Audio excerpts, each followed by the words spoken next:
What's up, guys? We are back on live. I swear it's like every time we get started, we start having audio issues. So I think we got this together. My guest should actually be back on. Robert Gee. He's an international recording artist, R&B. He's been out here actually for some time now. And initially, I thought he was a new artist, but I had a chance to go in and actually listen to a lot of his music. Like really, really, really dope artist. You guys should really check him out. But actually, while we're waiting for him to come on, I'm going to talk a little bit about what we have going on with UG Digital Media and Publishing. So you guys know that we launched the podcast network. It's been a little bit over a year. So, really excited that we have been around for a little bit. Things are working, things are growing, things are improving. Just a really exciting time. But it was a two-tiered project. So we started with the podcast network last August. We launched August, well, actually July 31st, we launched last year. So we are back this year with the second tier that launched, which was the radio station. So that is UG Digital Radio. That is going to be live, I will say, within the next 48 hours.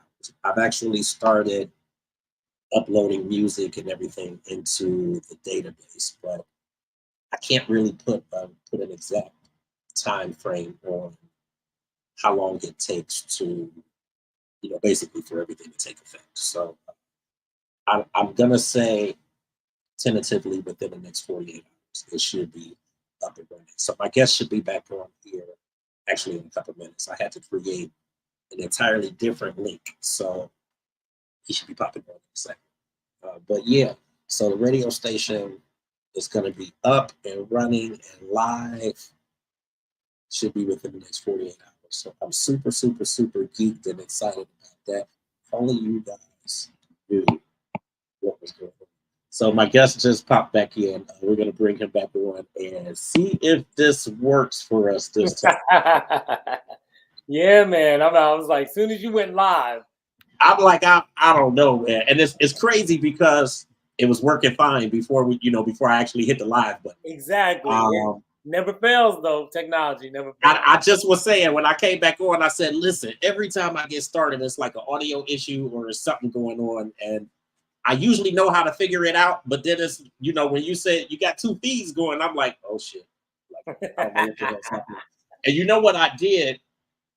I actually ended the live before I backed out and tried to come back in. So then once I got out, I'm like, where the hell did it go? I'm like, oh shit, I hit end live. So it killed the whole link. So Tangy sent me the first one, so we good. We good. At least we got all the particulars out of the way. We got all of the the opening stuff out of the way.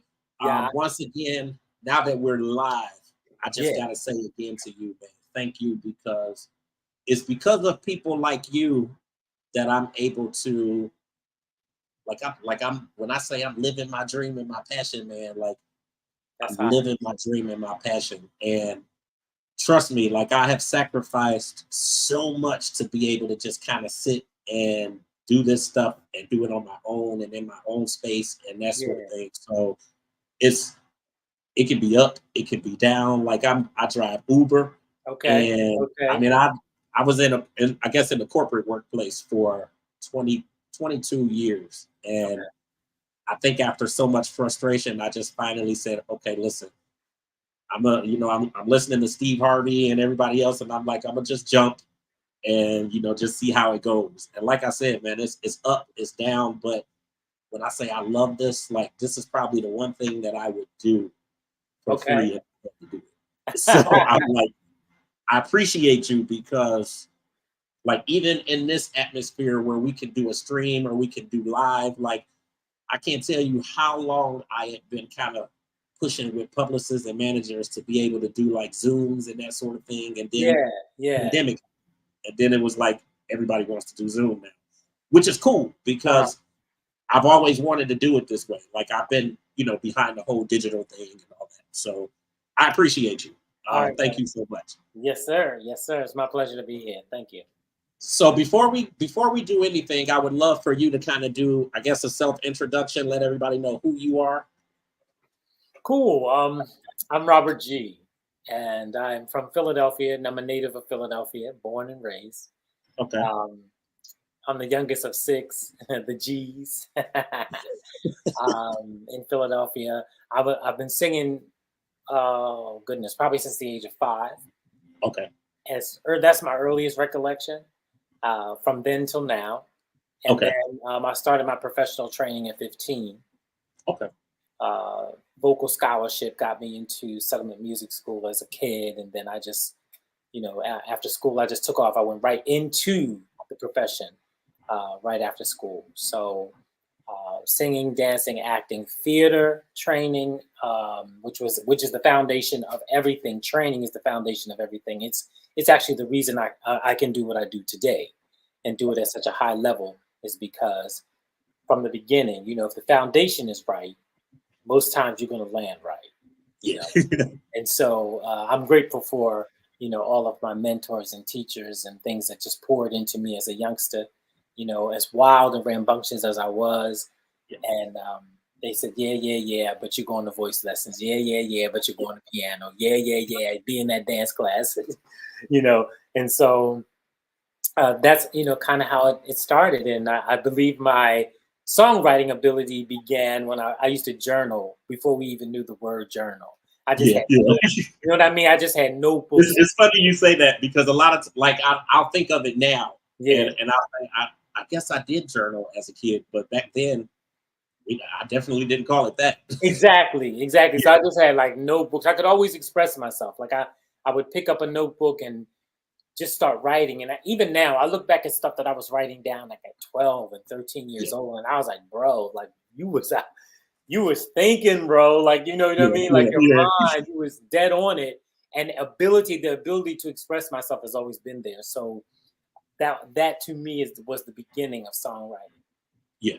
Being It's able interesting to express because when you start thinking of where you are currently, myself. and then you kind of take it back to your childhood, you kind of start in retrospect, you kind of start to look at things that you were doing at that time and Absolutely, how absolutely. that really plays into where you are now. And I think it's in a lot of ways it kind of helps you to understand that like you are kind of living in your passion and doing what you really were put here to do. And Absolutely. when I think of even on the journalistic standpoint, and or I'll say like the PR standpoint, and writing bios and press releases Right, and right. background on people. When I think now, as a kid, when I went and bought, whether it was an album or a CD or a cassette tape or whatever, like the first thing I was doing was opening up the book and kind of reading all You of the had to stuff. read them liner notes. You had to read them. Like, who's Yeah, doing what? You know what I mean? Who yeah, wrote this song? Who's on the yeah. background vocals? Who's on So keys and drums? And that was a real thing. yeah, it's honestly Excuse me. looking at that stuff, it really will show you a lot. So as I got older, like that's how I knew Hmm. who the A&Rs were. I used to want to be an A&R so bad. So like Oh wow. that's Okay. how I knew who the A&Rs were and who the producers were Hmm. and that Hmm. sort of thing. And aside from family calling me, like obviously years later or reaching out to us years later, Yeah. it kind of was how we got the inkling of the the Barino and Fantasia thing and all that kind of stuff because of Gotcha. the names and that sort of thing. And it was like, it's gotta be. But nobody ever really pursued anything. And then later down the line we found out that yeah, it is. Yeah. So Yeah. so now that's cool though, because like I said, I look back at a lot of stuff that I did as a kid, like even down to writing, and why I'm doing what I'm doing today. And I think in that time, I never even really envisioned that. Okay, that's what I'll be doing, or this is what I'll Hmm. be doing. Hmm. That's how I play into it. So I think that's cool though. Yeah. So that's basically, I would say, the origin of like where my foundation came from here in Philadelphia. Yeah, Settlement Music, New Freedom Theater, um, All City Choir, dinner theater, regional theater, touring, sessions. It's all in there. It's all in there. So that's that kind of like how it all happened here in Philly. yeah, And then I moved to LA. And when I moved to LA, that opened up like an entire brand new world to me. at another level. That took me to a whole other level because, access is very important. And Was there sometimes, any was there any fear behind that though? Like, because you come from Philadelphia, so to jump from Philly to LA, that's like a big jump when you. I mean, just when you figure when you kind of look at what's going on and living and all that stuff. Like, what was that experience like moving to LA? Well, moving to LA was incredible. It was incredible. It wasn't scary from the standpoint of, oh, I'm leaving Philly to go across the country to somewhere I had only been like one time. I'd only been to LA one time as a songwriter. And when I went there, I was in writing sessions. And so when I went there, I was like, I really, really like it here. And I felt like it was pulling on me then. I felt like it was drawing me even then. Because I didn't want to come back. Like when I went as a songwriter, like I didn't want to come back. So I was like, that's strange because this is my first time here in LA and I'm really trying to stay, Yeah. But I came back and I prayed about it and I was like, okay, I don't want to be tricked, because I'm all young and it's all starry-eyed and my manager at the time, we was at all the hot parties, we was around all the celebs and everything. And so I was like, yeah, this is the life for me. And so it was time to go. And I was like, yeah, I really would like to stay. And so I came back to Philly, prayed about it. I was like, you know what? I got the green light. Like I went to my pastor and I said, at the time, my pastor was Bishop Morris in the Church of God in Christ. And I went to my pastor and I said, I believe I'm being led to Los Angeles. And he said, he got quiet. He just listened to me and let me, tell my version of it. And and he was like, you know what, Robert? He said, I say go for it. I say go for it. I mean, he said, brother, God gave you everything. And those were his exact words. He said, you got it all. He said, just keep God first, man, and go do it. Go do it up, And that was like my confirmation that the kind of confirmation I need when I'm making moves is, go to wise counsel. Talk to somebody. Talk to an elder. Talk to somebody that has no stake in the game. Yeah. You understand? Yeah. Because he's going to give it to you. Him or her are going to give it to you straight. They're going to tell you, no, you tripping.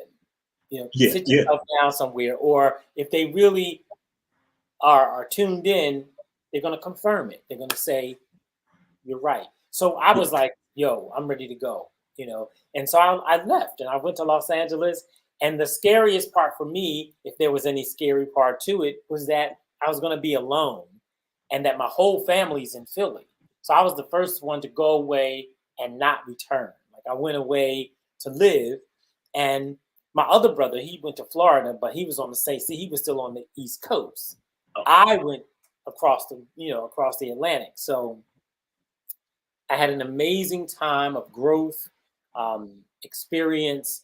Los Angeles in terms of the movie, theater, television, touring, like everything is going on in LA. Everything is going on in LA. So no matter where you want to tap in, you can work in LA, right? But you just got to be open to it. No, I was just gonna say, I think it's really, it's awesome. I think it's really dope. Just that you were young, but I mean, clearly there was a desire for you to, take this chance and take this opportunity, and right.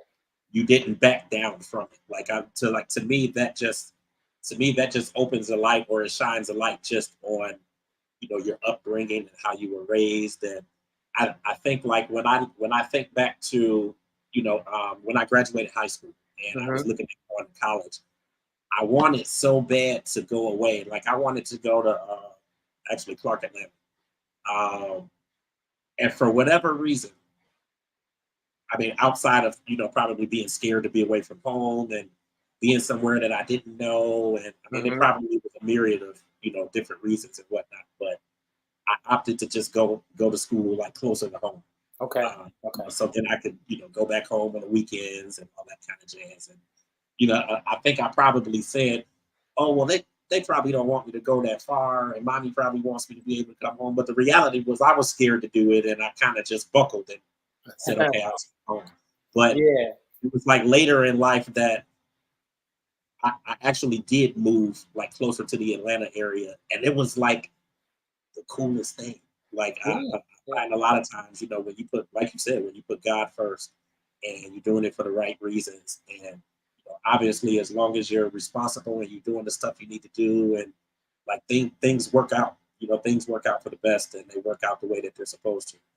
Yeah, Um, it's a whole it's all the best for your growth. Like you can't there's certain things you can't do. There's certain aspects of your personality that aren't going to grow in that little pot. Like you know how you have to transplant a flower, like if it's in a flower pot, and when the roots start busting out the bottom, you gotta do? yep. Repot it into a bigger pot, right?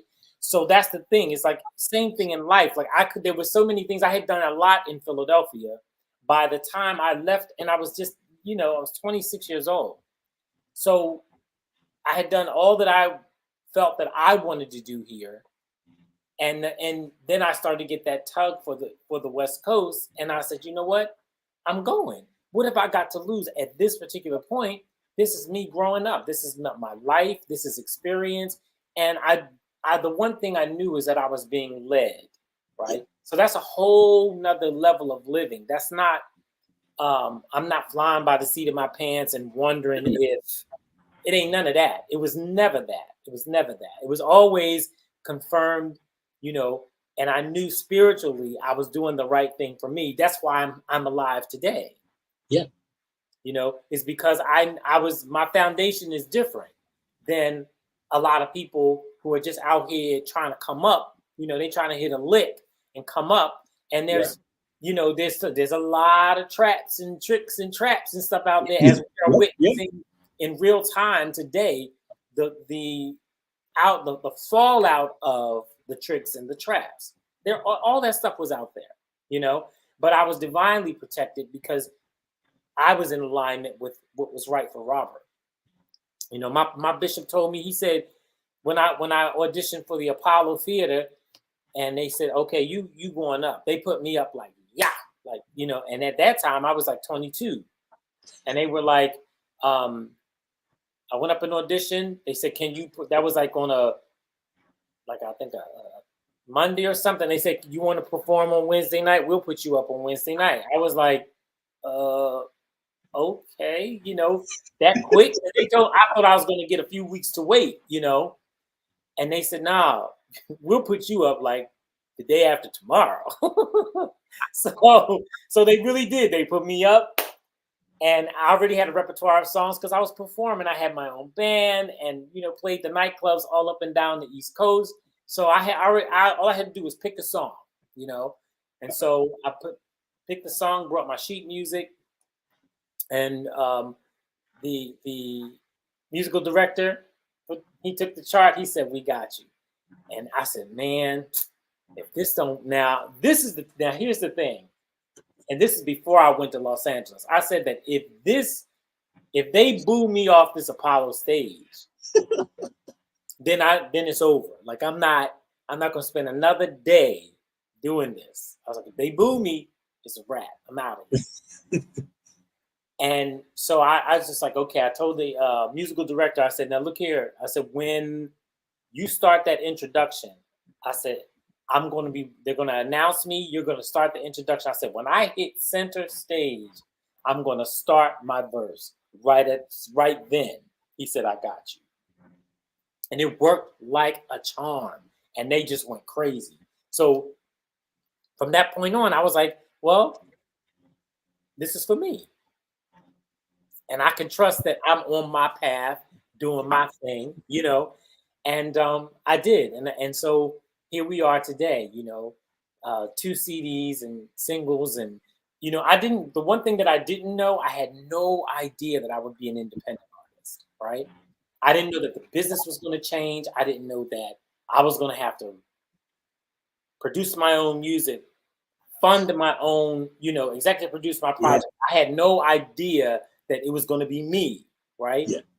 I was like, you know, because I wanted the story. I wanted, you know, yo, so he was singing at such and such a place, and this big exec was there, and they heard him, and da da da da da da da. Like I wanted the story, you know, the fairy tale story, but it didn't happen. You know, it didn't happen that way, and I just now I see it as God protected me. Like I just see like, yo, I was protected big time. I mean, absolutely. Now, I just think I mean, the trajectory is just amazing, man. Just to see where you came from, and you know, just the different hurdles and things that you went through to put these albums out. Your Yeah, first in yeah, 2009, and then you know, the second one after that. Like it's really amazing. And like I said, you know, when we first started talking and I started listening to it, it's like every song that I've hit so far, I'm like, wow, this is good. Like now you're doing all of your production. yeah. I co-write, and I've either co-written or written with several producers that are named on the records.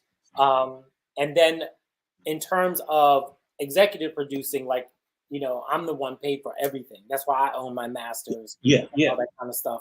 But yeah, man, I've co-produced, co-written, and everything. So it's been like that was just the biggest lesson, the biggest classroom of life. Like you think yeah, you know, but when you dig into the trenches and you realize, like, wow, so this is what a record label does, and this is why they lay out all this money. But it's yeah, also why you're indebted to them. It's also why you gotta pay that back.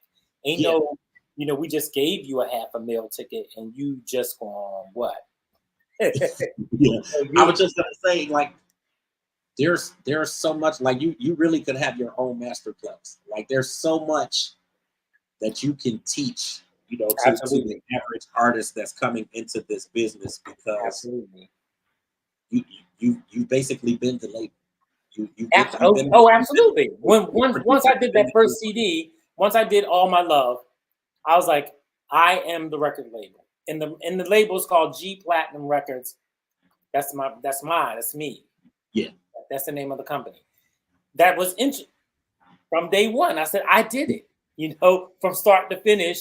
You know, and then like my producers and so on and so forth. We got in the trenches and got it done on the indie level.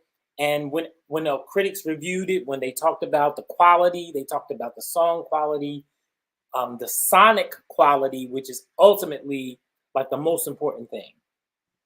Like when you go in the studio, if you have the opportunity to write and produce your own music, you have to make sure that your production quality is on par with wherever you want your record to be played. So if you want your right. record to be played on the top 40 stations or on pop, urban, wherever it's popping for you, wherever your favorite artists are, you got to make sure that your music is sonically on the level. You know, not just they're not if they press play on your song and the quality is way below what they're used to spinning, they're not gonna give you that play. You know, even if your marketing budget, even if you went in there with a marketing budget, Right. you went in there, you know, yeah, we know about that. So you went in there and did the marketing budget dance, and they listened to that record, and it's subpar in quality, in sonic quality. You know that'll mess you up too. You know, you Yeah, want to be on the level of, hey, if I got to spend my money, I'm going to spend my money. That's what I learned very early on. Spend your money in production, so that when you drop your calling card, you knock them right out. Like soon as they, right. you know what I mean. One thing nobody has ever said is like, wow, that's, I wish the quality was better. Never, Right, right. never. You're not going. You may not, and the song may not even be your vibe. You might not even like the song, like, because that's not your style of music. But they're never ever ever said, I wish the quality was better. You know, because one thing I'm going to give you is I'm going to give you top notch quality. So that if you give me an opportunity and you spin it, you can spin me right behind Mary J, Chris Brown, Maxwell, Usher, and ain't gonna be none of this. Ain't gonna be Yeah, no dips. You know what I mean? But that has to be your goal.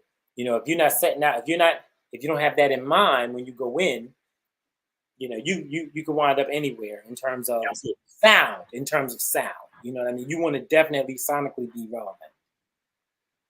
I think that, like I said, you can have your own master class. It's good to be able to listen to artists like yourself.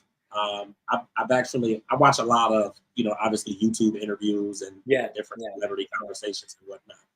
And Money Long, she actually was having a conversation with Tank, kind of along the same lines as far Mhm, as mhm.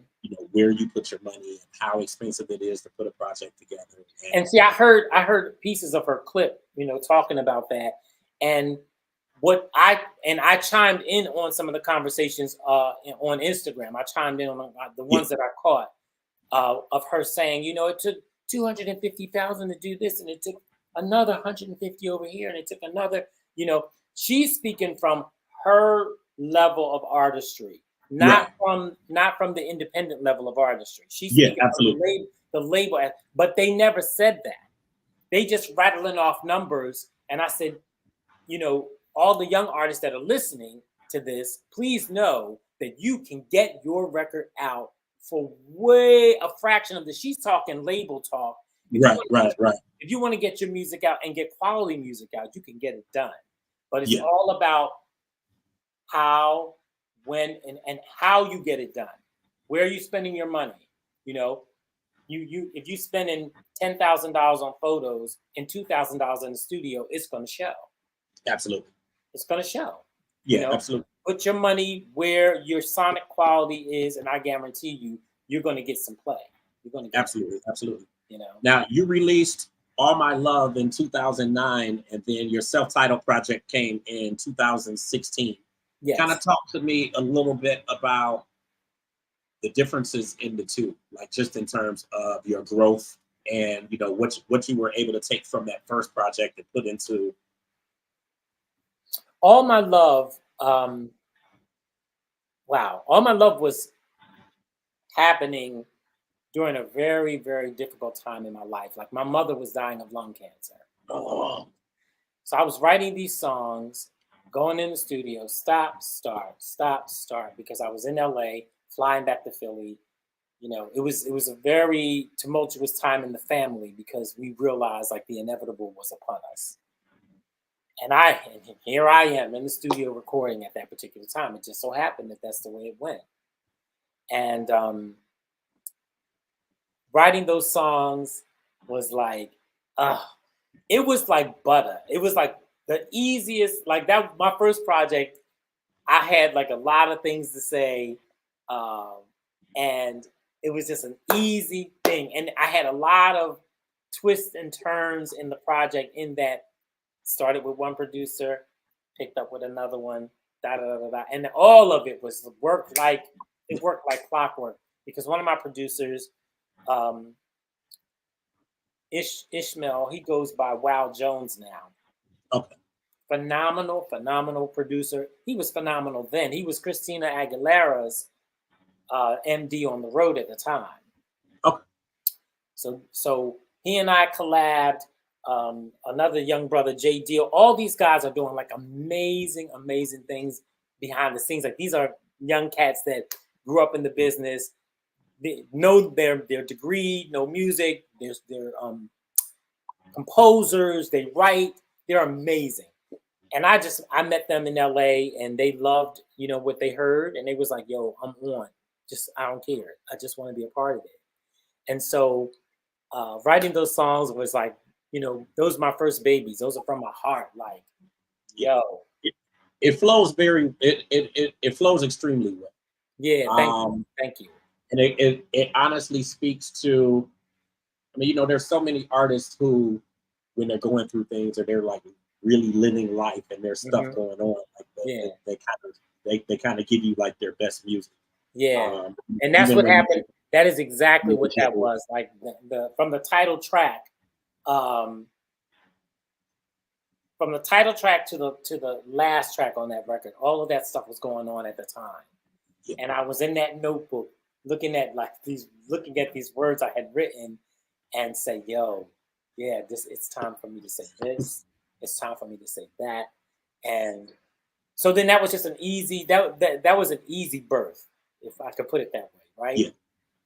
We did that. It was so, like I said, divinely orchestrated for all the players to come in, contribute, make it beautiful, and everything. I wrote and arranged everything, all the melodies, hooks, all of the background vocals. All the vocals are me, with the exception of this one song called "Here We Go" on All My Love. Yeah. That is an up tempo, like kind of house feel to it, and Yeah. my homegirl in LA, Erica, um, Frederica, not Erica, but Frederica. She's the only other voice on the record, and she's on Here We Go. Her and I did those backgrounds, and so that was, and people don't understand. They were like, "Well, Rob, why didn't you hire? Why didn't you call me? Why didn't you, you know?" And I said, "You know what?" I said, "When you're in the studio and you're working, and when the inspiration hits, and if you have time, you just jump on the mic and you just do it because you hear it. Now, when inspiration comes, sometimes it comes and then it goes, right? And if it comes and then you pick up your phone and you say, "Oh my God, this is how I want that hook to go," and you record it. If you're in the studio, you just tell the engineer, "Hey, I'm going to lay down this hook right quick," right? Or I'm going to do these BGVs. I'm going to do them all. So you just do all the backgrounds, and it's like no big deal. Like, I'm somebody that will do it. You know what I mean? And I learned that from Chaka and Chaka Khan and from Yeah. different people that do all their backgrounds. And she said it was just efficient. You know what I mean? I'm not mad. She said it was just efficient. Like, I don't feel like teaching all these parts to people and so on and so forth. And I get that because it's time consuming, it's budgetary. If you have a budget, Yeah, absolutely. I never asked anybody to do anything for free ever. Yeah, Ever. absolutely. Ever. If all I could give you is gas money, I'm giving you something. You getting something. You know what I mean? Or yo, I got your lunch, or or I actually have a couple $100 for you for your time to come out and just lay this part down in the studio or whatever. But I'm not saying, "Yo, can you do me a solid? Just play for free." I've never done it. Because I understand it's your time, it's your craft, it's Absolutely. your gift, and it's like adding value to you as you add value to me. I love that you say that, just because, in terms of, even with my media company, it's great to outsource. I can't do everything. So Right. I feel like I can, but I can't do everything. It's good to outsource where I can, but I'm also in a place, and I've always been in this place, where if I can figure it out, or if I can do it myself, I'm gonna do it myself. Sure. And sometimes that happens. I don't want to be in a position where I'm depending on somebody, to make XYZ happen, or whatever the case is. So a lot of times, if I know how to do it, I just will do certain things. Knock him out. And you mentioned Shaka. It's like, it's funny because I was just listening to something from her. She did a song with De La Soul. Yeah. Maybe back in 2006, 2007. Yeah. Still one of my favorite songs. So I actually was just listening to it yesterday. And it's like, every time I listen to a song, I feel like I hear something I didn't hear the last time. And I'm like, damn, like, she's all over this track. Like, she's doing this, she's doing that, and she's doing that chord. And I'm like, this is dope. Like, I love artists, who are able to do that. And everybody can't do it. So I think that's, you're definitely in a class of your own. Thank you. And so, so All My Love was me longing for love. You know what I mean? Sorting that out. Yeah. Going through a myriad of emotions, and sorting it all out and reconciling with it. A lot of times we just stay on the "I don't have nobody" train, or we stay on the "I'm angry because I don't have nobody" train. We stay somewhere where love is not. Yeah. All the time we're longing for it, right? So that was the project of longing. Fast forward. Okay, go ahead. What are you saying? Oh no, I was just gonna say that I see that in this project. I definitely listening through the album. I knew there was stuff going on. I knew that there was life being lived. But, absolutely. Just like you said, like that position of loneliness and longing for love. And yeah. Like, this album is good for me with that, and it falls right in line with Faith Evans' first project. I had an opportunity to do a full issue of my magazine with her. And Okay. that was one of the very things that I told her is like this particular summer, like I was like going through hell Right. and like so much shit was going on, but I could play that album from start to finish and like it would have me in a better headspace. And Absolutely. I constantly played it and constantly played it and constantly still play it. Mary J's My Life. Like it's certain projects and certain albums that Yeah. they just go hand in hand with those emotions and those feelings. And Absolutely. so no, I think it's really, really dope. So Thank you. I'm So just then, agreeing in a sense. yeah. So then moving into as those several years was passing by, and I started to do more touring because that's really how I was financing everything. That was Um, gonna be my next question is the financial piece of it. Yeah, so I was touring. I was blessed to do background vocals. My very first background gig was with Vesta, God rest her soul.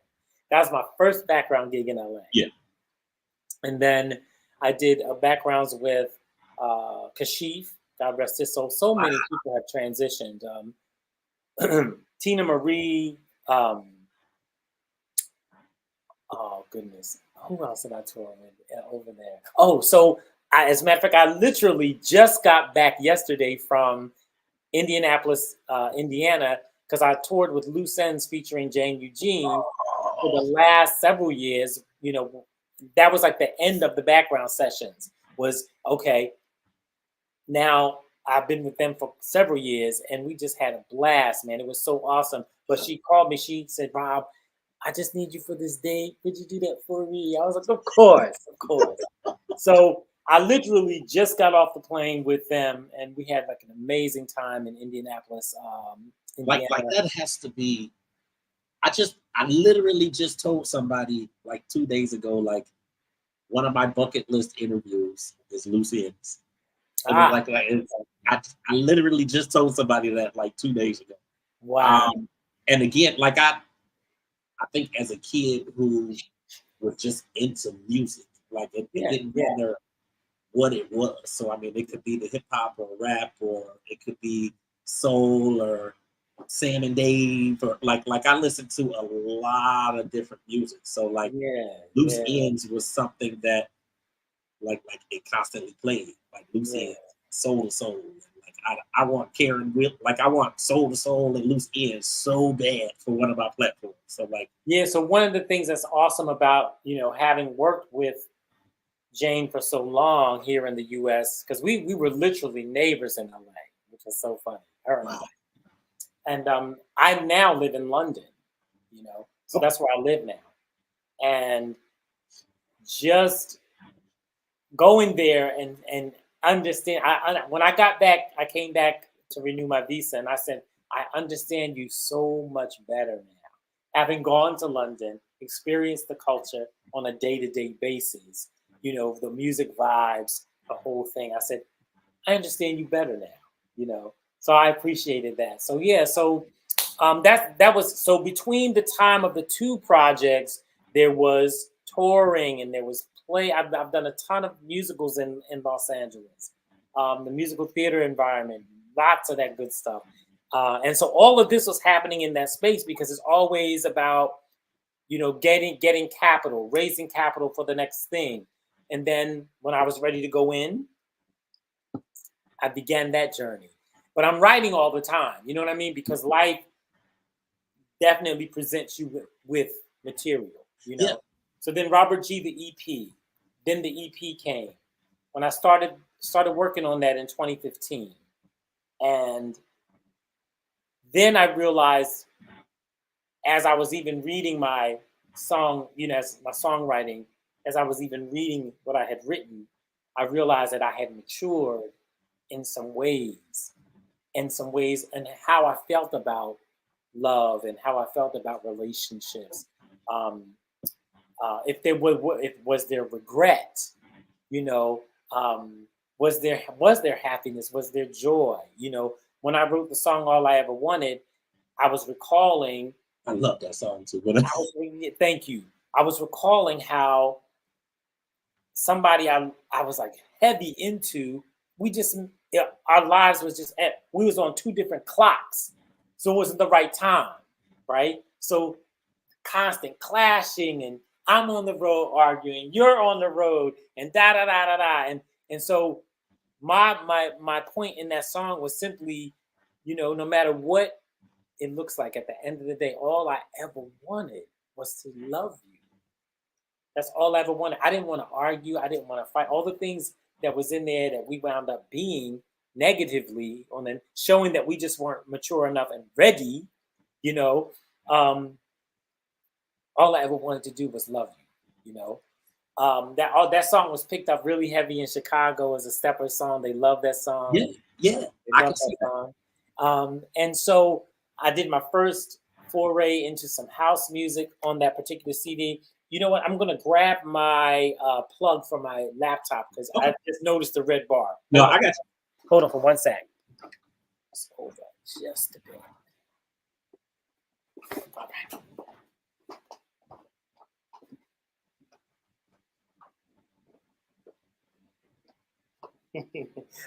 I don't want it to just go out on us like right mid sentence. Right. All right, And cool. I swear, when you get that red bar, it's like it dies even faster then. All right, cool. We good. Okay. So yeah, so then I had an opportunity to get into my first, house music song, which DJ Sidney Perry in Los Angeles. He's a big house music DJ there and producer, phenomenal songwriter, producer cat. He heard the project. He said, Robert, I want to remix one of your songs. And I said, oh, have at it. I said, which one? He said, All I Ever Wanted. I was like, word? He was like, yes. I sent him the files. He got to work. So one day he was taking a minute, and I was like, yo, Sid, like, what's going on, man? Let me hear something, because now I'm excited because, he's going to do a house remix on my joint. I know it's going to be killing. And he said, Rob, it's just a little, I got a favor to ask you. And I was like, whatever, you got it. What is it, man? He said, come to the studio and relay your lead vocal. He said, because it's not syncing up the way I wanted to sync up. Like, you really did a ballad vocal on that record. I want you to come in and I want you to lay the house vocal fresh for me. I was like, you got it, So I went in the studio and bam, we did it in like one day, couple takes. I'm out. Man, I love that remix so much. Everybody loves that All I Ever Wanted remix by Cubonics.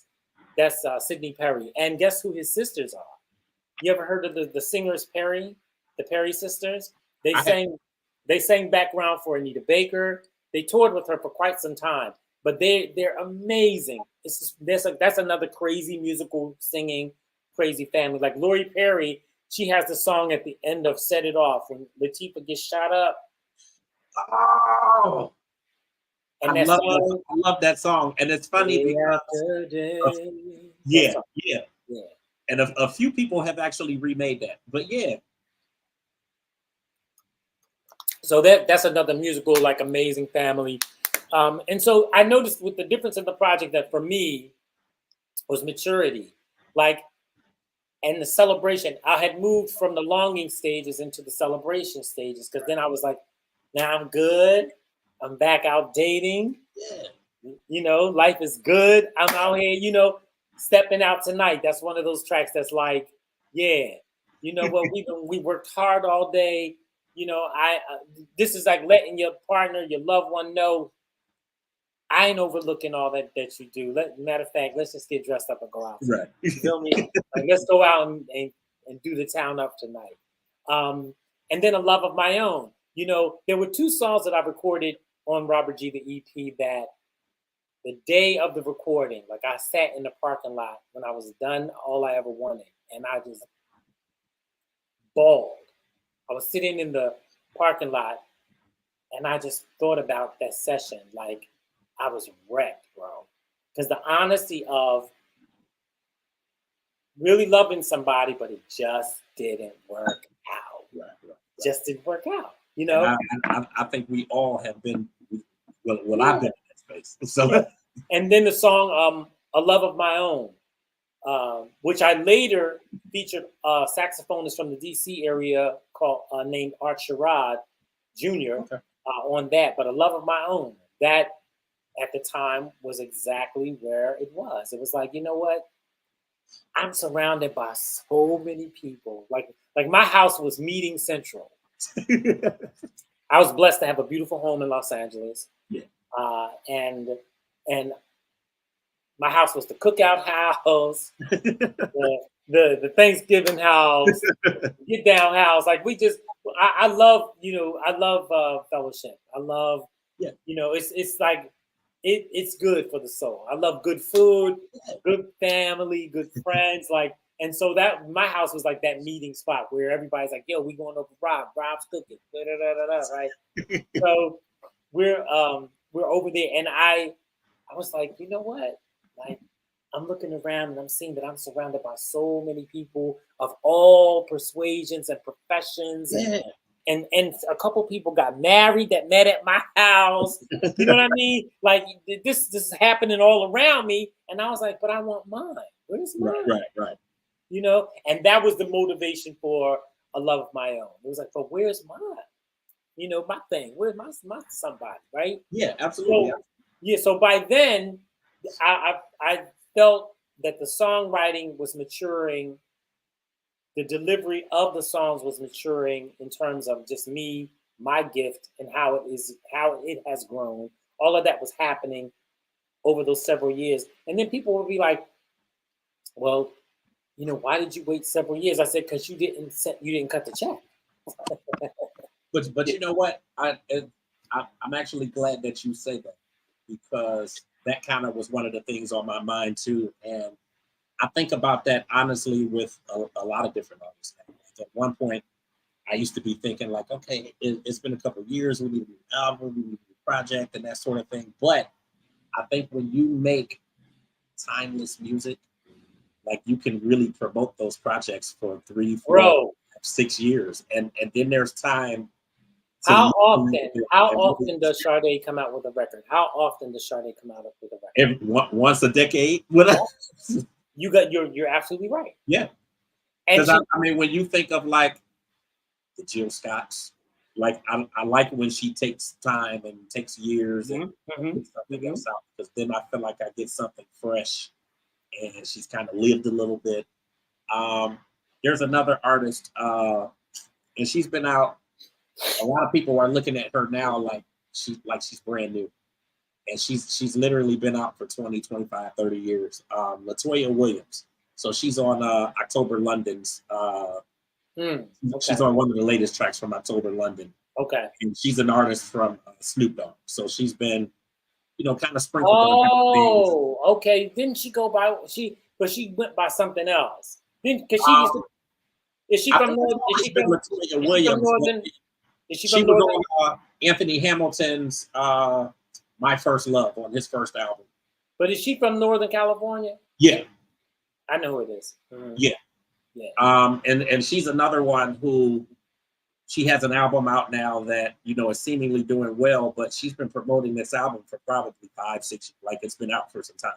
So I think when you put together timeless and quality music, Bottom line, it's like somebody finds my music every day. Somebody buys my music every day. Thank God, because Spotify has trained the general public to not buy music. So when people buy my music, I really appreciate it, because I'm like, what's really going on? Yeah. You're encouraging people to just only stream our music while you're making billions on ad dollars. Yeah. And then label artists are getting, they'll get 40 or 50 million streams, and then you'll shadow ban anything that's as good or that's like yours that might dip into the pot. Right. Like they got this thing where if you don't get 1,000 streams a month, your streaming money goes into the pot for the bigger artists. Did you know that? Ridiculous. Yeah, did you know that? Yeah, I did. Yeah, that's complete. I've actually started digging, and really looking into a lot of that stuff just in terms of streaming. Yeah, that's complete madness. But I'm just saying, when people do that, that lets you know that you have created timeless music that people, love. When I moved to London and I started to meet radio announcers, that was like, yo, I have your first project, brother. I still play All My Love, or I still play When You Get Yeah. Down to It. I still play. I'm like, I was so humbled and so like, yes, because that's the whole thing. It's like when you can't constantly be pumping money, marketing budgets into these radio stations. It's like, if you like it, play it. Yeah.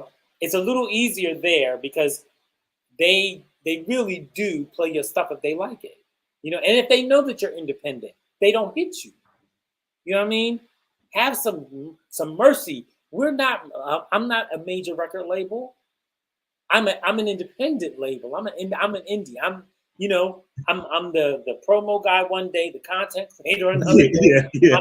I'm the running around promoting the show this day. I just did a sold out show here in Philadelphia a couple months back at the City Winery, and I haven't been home to do a headlining show in over a decade. I've been here as an opener, but I haven't done a headlining show. So they were like, well, yeah, we know you played all of the wineries as an opening act, but we'll take a chance on you. And I was like, all right, great. And Philly showed up and showed out, sold him out. You understand what I'm saying? And then people are in there talking about, yeah, I've been following you since All My Love, 15 years ago. I'm so grateful, bro, that I made that kind of music. And I'm never ashamed to say, hey, go check me out. When I send you to my music, I don't have no doubt, no worry that you're going to be like, yo, he sent me over there, man. I don't even know what to say when I see this guy again. Yeah. Right? Well, and that does happen. People do like send you to hear music and you're just like, yeah. Like, you're not ready yet. You're not ready, and you shouldn't even put this. You shouldn't put this out there because this is the thing that they're going to remember about you. They're going to remember you're not ready. And that really goes back. I guess that goes back kind of to my opening when we started. Like I said, when Tangi sent it to me, it was just like, okay, let me take a listen. Let me see who I'm going to be talking to this weekend. And see what I need to do. But when I listened, I'm like, wow, this is like, it's really good, man. I appreciate that. So I went to London, and while I was in London, I started writing again. I'm writing right now. Like I'm gonna drop a new EP in the first quarter of the new year. Now, how long have you been living in London? 2.5 years. Okay. So, while I was there, I started writing, and I was like, okay, I'm ready. So I went in the studio, started messing around, in the studio, and the producer on the track is in the south of France. Okay. And so he's just, man, he's amazing. Guitar player. So I met him through my cousin, she's been a jazz singer in Europe for years. Her name is Denise King. She's amazing. Pardon me. I have to look her up. So he said, listen, your cousin sent me your CD. You're amazing. I have a ton of tracks, bro. Like, I'll send you a couple. He sent me a couple, and the one that he sent me that was like boom and I wrote it in a matter of like an hour. Like as soon as I got the track and it started playing, and it wound up being called What You Want to Do. That's my latest single. Okay, yeah. Right? So that's the latest single. I released that last October. Okay. And I did a rough sketch. I did a rough lead. I showed him the structure that I wanted, because he sent me the tracks were just raw musician tracks. So they're 15 minutes long, all over the place with all good things. Yeah. But I was like, okay, bro, we need to do some surgery, rearrange this, da da da da. And then I sent it to him. I said, I'm gonna send it back to you the way I hear the arrangement. Man, he was like, you did this in an hour? I was like, bro, when it comes, you gotta let it flow, like let it flow Yeah, through. absolutely, absolutely. And so he said, oh, man, I love it. Like he was just like, so when I got done, when we were in the mixing and mastering process, that's when I reached out to a record runner in London. And I said, yo, man, I got something for you. He was like, oh, I can't wait. I can't wait. I sent him an MP3. He hit me back in like minutes, like, Robert. Yo, he said, so I want to let a friend of mine hear this if you don't mind. I said, okay, don't send it far. Don't send it far.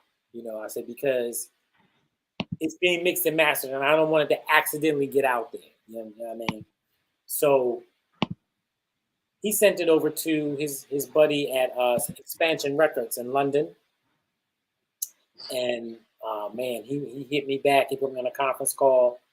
He was like, listen, man, I'm just meeting you through this song. This is my introduction to you.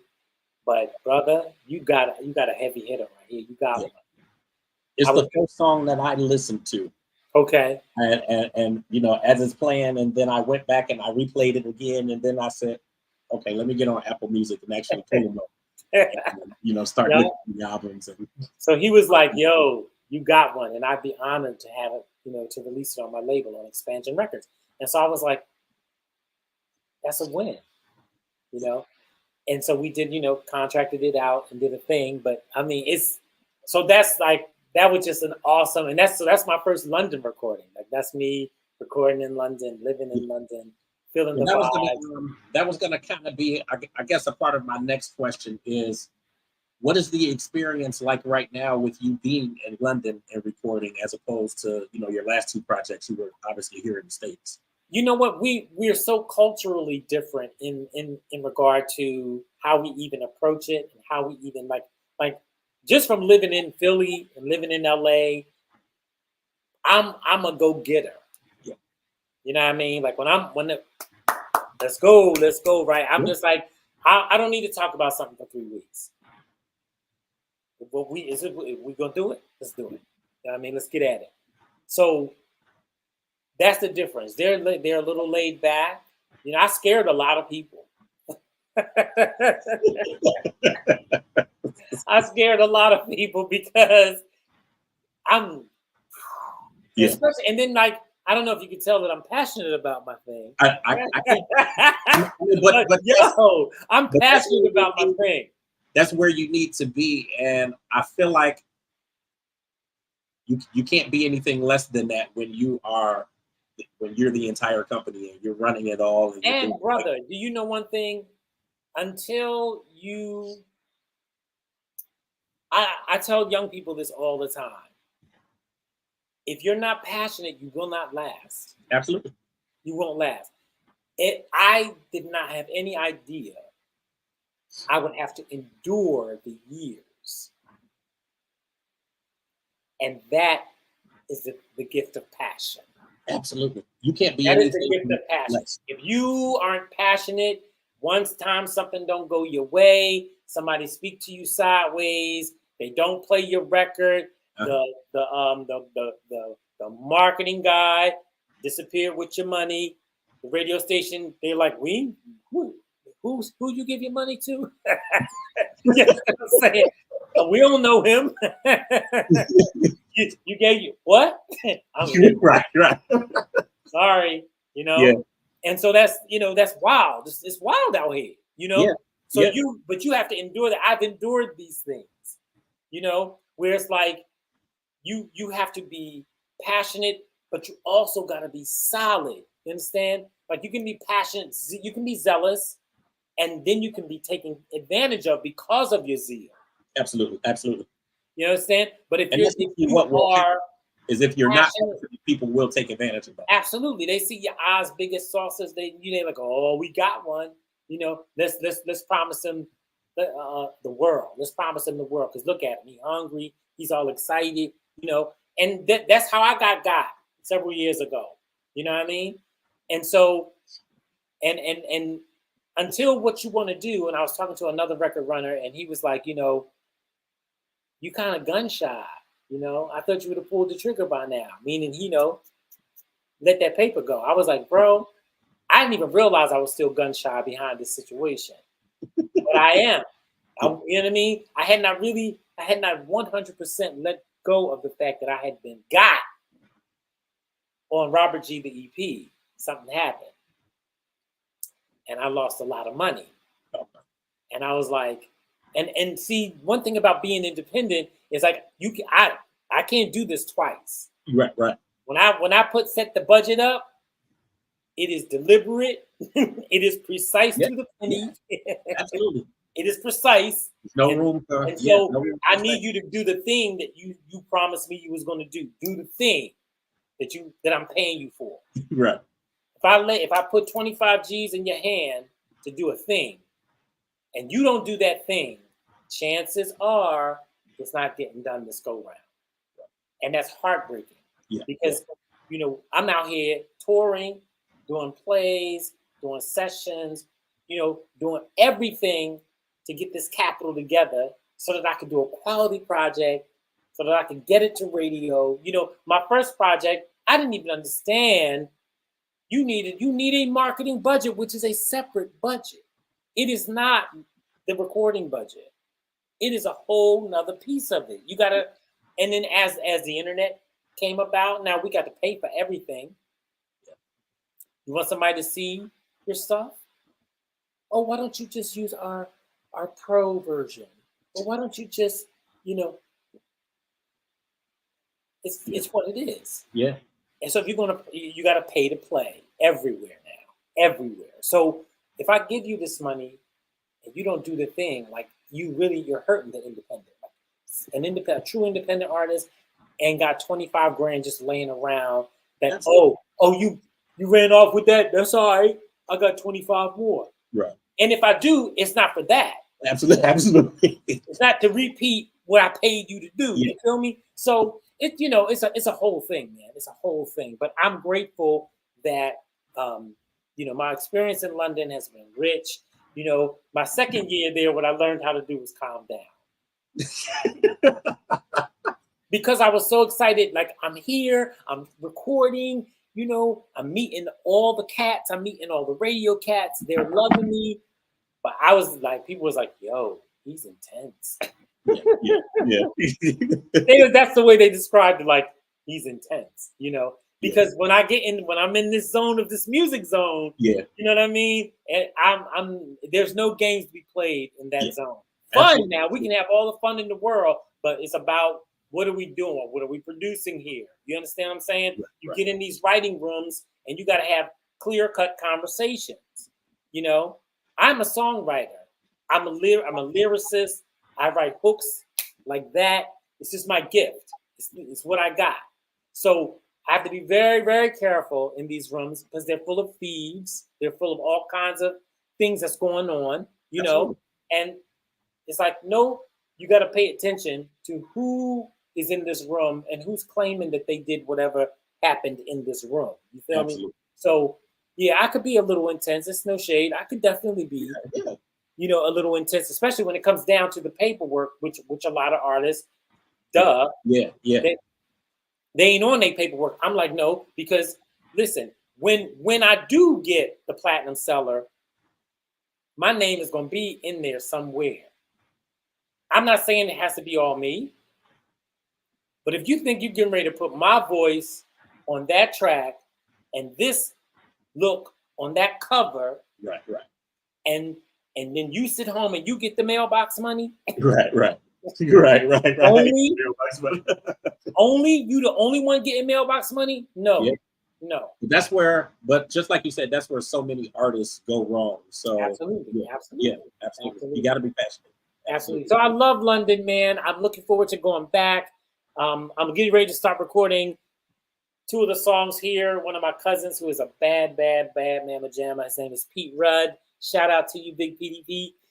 He and I are getting ready to get into some beautiful music here in Philly. So I'm excited about that because at the top of the year, I'll have something which the EP will include. What you want to do will be on the EP. So y'all heard it here first. It will be on there. Don't worry.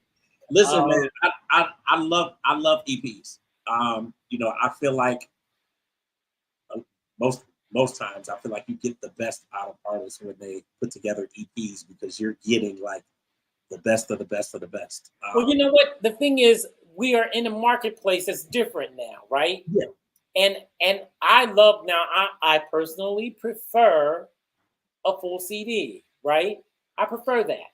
But we're in it now that I know how the market has shifted from like if you release a couple singles per quarter or one single per quarter, and then compile the rest of it. Like say you have that's 4 or 5 tracks on the other side, and then include them all on the album.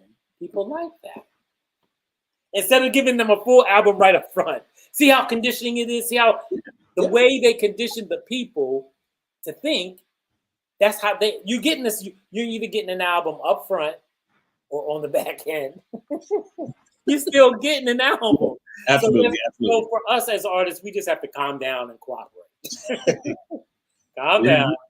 All right. You said you got it. You said you calm down. So that yeah. Oh yeah, bro. Let me tell you something. One thing the years will do, it will take that edge off. Yeah. Calm down. Calm down. Everything is good. It's all good. Everything is good. You know, but learn the environment that you're in. Learn what your industry is doing. You know, now I'm blessed because I've done this for so many years and I'm a live performer. So I'm somebody that is I'll always work. I will always work. You know, somewhere in the game, I will always work. Absolutely. But if you don't understand where you are and you don't understand what's popping, what's happening right now. So you could see me in a nightclub, you could see me in the theater, you could see me in a session, you could see me center stage, you could see me behind Anita Baker. You could see me. I would listen until the million seller, until the platinum seller happens. I'm an independent artist for hire. I'm going to go to work. Right. You understand? Because I have a life. You understand? I have a life. Absolutely. So who's going to pay my bills? Right. You know, these lights ain't on just because they like me. These lights ain't on because I got a great song. I think that's the, you know, just as far as being independent and you know, definitely doing your own thing. I mean, I think that's, you know, a bigger part of the beauty is that, like you said, you're always going to work because there's so many different parts that you're playing that you're always going to work. You're always going to be needed. I think it's amazing, man. And one of the things I also love, brother, is that I've done music that I am proud to get up and sing at any time. I don't have one song that somebody made me do that I don't like. You know, that's the one thing about being the executive producer. Yeah. Is that, they can send me all the tracks they want, but I vet those tracks. Absolutely. If they don't speak to me, it's not on there. So I'm blessed that all the music that I've been blessed to record, I'm great. Oh, there it is. Thank you. There's a segue. So grateful. There's a song that I was featured on last year called Grateful by an artist named Lou Man Child. Yeah, I got that. And then that was remixed by Ashley Beadle. Yeah. You know, he came behind that and remixed that, right? Mm-hmm. So grateful, you know, just I'm going to work. And I was able to, I co-wrote that, you know, and so just, man, I'm going to be in there somewhere. And these are things that I'm proud to have done, things that I'm proud of and that I love. So when I get up to sing my stuff, I'll have no trepidation, no like, ugh, not this again. You know? You know what I mean? I don't need to drink nothing. I don't need to pop nothing, snort nothing. I don't need to do anything to sing my music, but get up and sing it. And I love it. Listen, I love that, man. That's one of the things I hate to hear from an artist when they say, I don't like that song. Or I don't like exactly. Yeah. You hear it a lot. We've heard it countless times where they're like, you know, people's like, that's my jam, and the artist is like, Yeah, yeah, yeah. I gotta be halfway in a coma to sing it. I'm sorry. Yeah. I gotta be lit. You got to look down, man, because I Yeah, I'm just saying, like people, they just be like, "Phew, boy, yeah, oh boy." So I'm right, just right. grateful that I've been blessed that I've had a hand in what I'm singing, Now and you you're know, I will always have a hand in what I'm singing.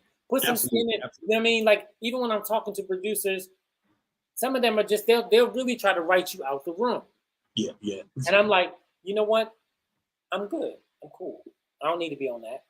I don't Absolutely, need to be on absolutely. that because if it's for me, I gotta be in there somewhere, Mhm. somewhere, you know, because it always comes down to royalties, publishing, you Absolutely, know, absolutely.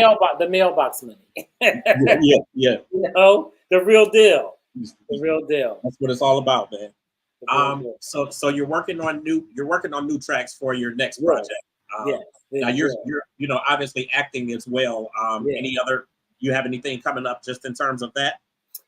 Only when I get back to London. When I get back Okay. to London, then you know, it was so going down before I left.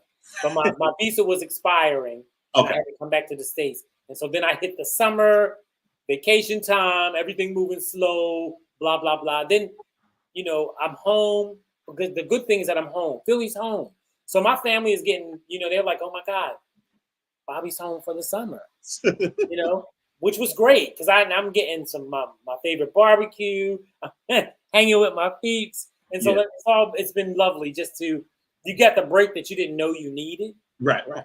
But when I get back there in a couple months, baby, it's gonna be hell to pay because there's a lot of good stuff going down, man, and I love it. A lot of opportunities.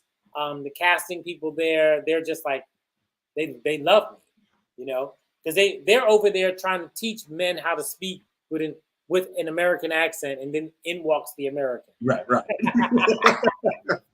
So So, you're bro, taking all the roles. you know what I mean? So, brother, I can't wait to get back.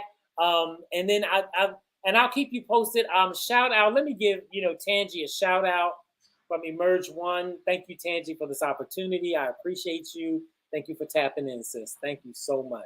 I appreciate you, brother. Thank you, James. I appreciate you Absolutely. for you guys tapping in and just giving me an opportunity to share my story, bits and pieces of it. You Yeah. know, I cut across the field so that we could get through it. But it's all Um, good though, because listen, we will talk again, man. yes, we will. We will.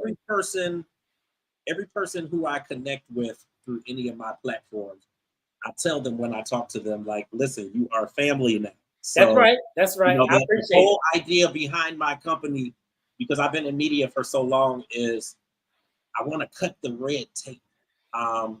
There's so much red tape involved in obviously promotion and marketing Right. and putting Exactly. people on and playing their music. And Exactly.